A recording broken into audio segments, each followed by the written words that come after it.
how to send view once photo on WhatsApp. Hey everyone, welcome back to the channel. If you are new here, don't forget to hit the subscribe button and turn on the notification bell to not miss any updates.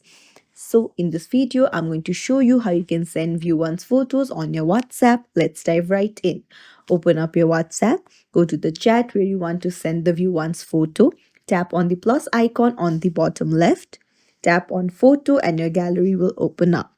Now choose the photo that you want to send, and then you can see the one option beside add a caption. You need to tap on it and then hit send.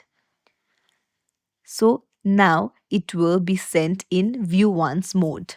So it's as simple as that. If you found this tutorial helpful, don't forget to like the video and subscribe to our channel for more tips and tricks. Thank you for watching.